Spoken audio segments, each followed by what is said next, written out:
Eh bien bonjour à toutes et à tous, ravi de vous retrouver pour une nouvelle vidéo. Donc aujourd'hui je vais reprendre ce que j'avais fait dans une vidéo de conception de table de jeu enneigée que vous retrouverez en haut à droite de cet écran.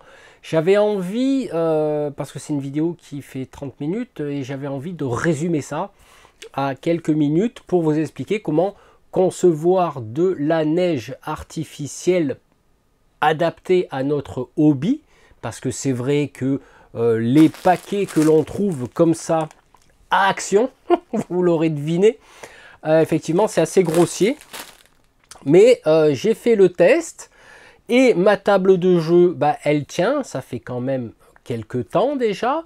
Donc du coup, je me suis dit, pourquoi pas vous faire une vidéo spécifique sur cette neige artificielle. D'autant plus que j'en voyais un rigoler au fond, là il dit, ouais le Magelf il sait pas faire la neige. Attends. Alors, hein, voilà. Donc du coup, effectivement, je sais qu'on peut utiliser différents matériaux pour faire de la neige artificielle, comme du bicarbonate de soude. Par contre, dans le temps, je ne sais pas si ça jaunit pas un petit peu. Par contre, à l'intégrer dans de la résine transparente pour simuler des glaçons ou des trucs comme ça, ça logiquement, ça ne devrait pas bouger. Mais nous, ce qui nous intéresse, c'est en matière de décor, en matière de socle. Alors, il est vrai que ça ne sera pas aussi fin que ce que l'on trouve dans les magasins de modélisme ou sur internet, où tu veux finalement, mais on va s'approcher effectivement de quelque chose à moindre coût en s'équipant effectivement.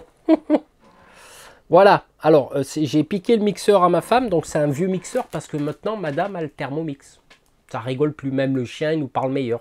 Donc du coup ce que j'avais envie de vous faire à travers cette vidéo, vous montrer que pour des décors simples, pour quelques petites choses, il n'y a pas besoin de d'acheter par moment ces petits pots que je vous montrerai tout à l'heure, parce que des fois on va peut-être faire une grande surface. Alors maintenant vous allez me dire, il y a les tapis de jeu, ce que j'utilise d'ailleurs, mais pour des petits décors, des petites ruines, si on veut mettre de la neige artificielle, la méthode que je vous propose là, ça va très bien, même pour des socles. Enfin, je vous montrerai les résultats à la fin de cette vidéo. Alors, ce que je vous propose maintenant, je vous épargnerai le mixage de la neige, mais je vais vous montrer comment je procède afin que vous puissiez, avec un mixeur un peu, voilà, on va discuter quelques précautions, mais avec un ancien mixeur, voir si vous avez envie de vous acheter un mixeur neuf, il y en a il existe des petits, pour réduire au maximum de grains de notre neige artificielle. C'est parti. Forcément, mon pouvoir me permet d'arrêter la neige aussi. Alors, en matière de matériel, pour cette démo, bien sûr, vous aurez besoin de la fameuse neige artificielle. Alors, ça tombe bien, parce qu'on est dans la période, on est rentré dans l'automne, donc spatio-temporellement, on est en septembre, fin septembre 2022. C'est le moment également, alors je vous remets cette vidéo à droite de l'écran, c'est le moment de cueillir des chatons de bouleau pour des feuilles de soclage naturel. Donc c'est des choses qui se vendent et que vous pouvez très bien cueillir gratuitement, à condition de reconnaître les bouleaux. Moi les arbres, ça me connaît parce que je suis un elfe, forcément. Donc du coup, on va avoir besoin de ça. Pour la démo, je vais vous montrer les différents produits que j'ai. Donc là c'est de la neige commerciale, donc on le voit, c'est écrit en elfe. T'as vu, j'écris bien, voilà. Pour faire la comparaison, ça c'est de la neige Starlight tamisée, alors qu'ici on est sur Magic Village. Bon, c'était une autre marque qu'a utilisé Action. On va avoir besoin de ça, d'un tamis que j'ai encore piqué à ma femme, voilà, et puis d'une cuillère que j'ai encore piqué à ma femme, et puis quelques petits gobelets pour faire des gâteaux ou je sais pas quoi que j'ai piqué à ma femme. Voilà, pique tout à ma femme, sauf le Thermomix. Donc du coup, je vous ai montré qu'il y avait un broyeur, enfin un mixeur. On va voir tout à l'heure l'utilisation. Ce que je voulais vous montrer, c'est la neige brute. Alors j'ai enlevé la petite pince, j'espère que je vais pas faire mon gros cochon. Et je vais en mettre un petit peu avec la cuillère dedans pour vous montrer effectivement, on va dire, la neige. À quoi ça ressemble quand c'est brut de fonderie. Voilà, alors je vais potentiellement zoomer parce que c'est tout blanc et je sais pas si... C'est pour ça que j'ai pris des pots verts. Donc vous voyez, aïe, je me suis fait mal à l'ongle, bon c'est pas grave. Ici, voilà, c'est vraiment brut de fonderie quoi. C'est, vous voyez, on le voit mieux là. Là, c'est vraiment à l'arrache. Donc ce petit pot, je vais le mettre de côté. D'accord. Ce que je vais faire maintenant, déjà dans un premier temps, je vais dézoomer. Et puis, alors je vais peut-être dézoomer un peu plus parce que je vais positionner. Voilà. Je vais positionner le mixeur. Et ce que je vais faire, je vais changer de plan au niveau de la caméra pour vous montrer et pour vous éviter aussi ce bruit. Voilà, parce que là, ça envoie des watts. Donc du coup, je vais vous montrer le mixage sans pour cela durer. Donc, précaution au niveau du matériel. Il est clair que je ne vais pas remplir à ras-bord, je vais remplir un petit peu pour la démo, je vais broyer une première fois, on va voir le résultat en comparant avec la neige brute de fonderie, et ensuite je vais broyer 3-4 fois en sachant que habituellement je broie, je verse dans un récipient, je nettoie à l'eau, je laisse sécher, je rebroie, etc. Donc là pour la démo je ne vais pas faire tout ça parce qu'effectivement j'avais noté que quand je forçais un peu trop sur la machine, elle commençait à faire un bruit zarbi, donc j'avais pas envie de la casser. Donc je vous montre ça tout de suite.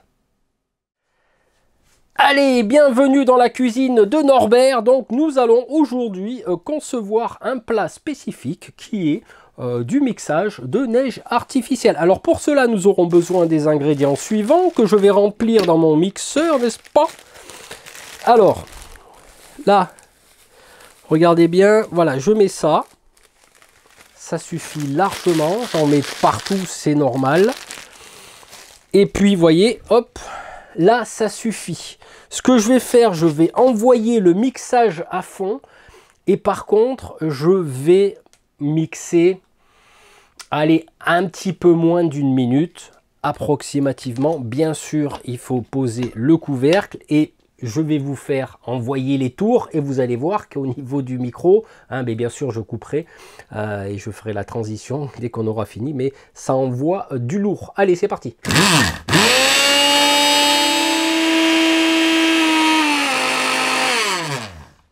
Voilà.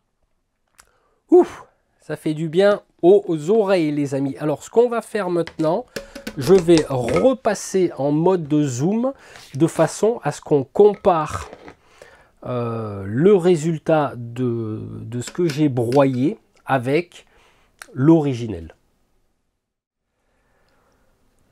Alors, dans la partie gauche, on a, enfin la partie droite, on a quand même, là c'est relativement, on va dire grossier. Là, après à peu près une minute de broyage, c'est, comme vous pouvez le voir, beaucoup plus fin. Ça se voit à l'œil nu. Alors effectivement, ce que je vais faire, je vais m'amuser, entre parenthèses, à rebroyer. Parce que effectivement, ça va permettre de repasser, remettre une couche. Et puis, on va se retrouver tout de suite et je vous montrerai que on peut aussi aller plus loin pour obtenir encore une neige beaucoup plus fine. Mais là, cette étape-là du broyage est l'étape nécessaire pour ensuite aller plus loin dans la conception de notre neige artificielle. Allez, je broie ça et je reviens vers vous. Donc là, j'ai laissé, on va dire, 20-30 secondes supplémentaires. Donc je reprends ma neige d'origine, qui est là. je compare avec la neige que je viens de broyer. Et donc là, on peut voir quand même que c'est beaucoup plus fin. Voilà, tout simplement. Alors que là, c'est beaucoup plus grossier. Alors, c'est vrai qu'il n'y a pas grand-chose, tu vas me dire. Mais on va avoir maintenant la possibilité, justement, d'aller, entre parenthèses, plus loin pour affiner le travail que j'ai amorcé. Et pour cela, je vais dézoomer un petit peu, voilà, de façon à ce qu'on ait une vision beaucoup plus claire de la table de travail. Et on va prendre une feuille. Alors, j'aurais dû peut-être prendre une feuille beaucoup plus sombre, mais c'est pas grave. Pourquoi?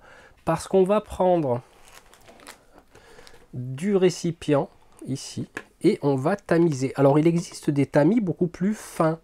Moi, j'ai un tamis de cuisine, je sais pas, c'est peut-être un truc pour la, on va dire pour la farine. Et là, on tamise, voilà, tout simplement. Et là, effectivement, alors c'est dommage, j'ai pas pris une feuille. Donc là, effectivement, là, je vois que ça s'affine, ça s'affine. Voilà. 40 minutes au four et c'est bon. J'ai ma pâte à gâteau. Donc voilà. En gros, ici, hop, je vais remettre dans. Et là, par contre, on a quelque chose, cette fois-ci, d'encore plus fin par rapport à ce qu'on a à la base. Alors, comme je vous dis, je ne sais pas c'est quoi comme tamis, mais il y a quand même des carrés qui sont assez gros. Mais si on compare la tamisée qui est là, de là, ah ben ça, ah ben non, celle-là, c'est celle que j'avais pris comme exemple. On va prendre un petit peu celle de base hein, pour vous montrer. Alors, vous pouvez utiliser des tamis beaucoup plus fins. Voilà. Donc, alors, je ne sais pas si on le voit bien à l'écran parce que c'est blanc, mais ici, c'est beaucoup plus grossier que là. Voilà, en gros, le travail qui est à faire pour justement obtenir différentes. Alors ça c'est l'intermédiaire et ça c'est le tamisé.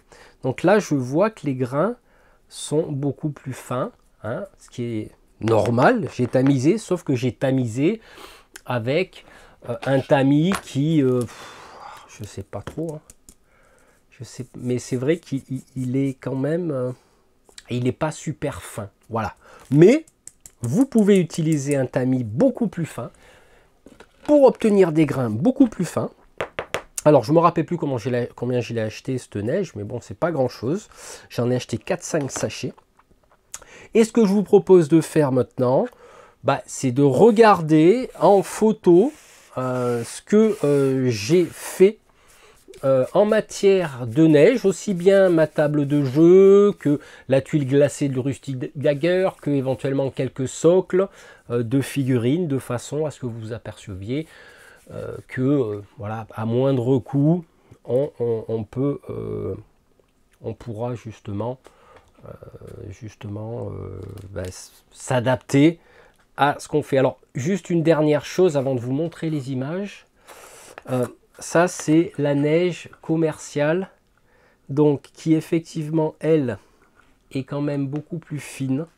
Donc là, ça sera plutôt sur des travaux, effectivement, de soclage ou de petites touches fines. En fait, ça dépend quel est le degré de finesse que vous voulez faire. Et là, c'était ma neige Starlight tamisée.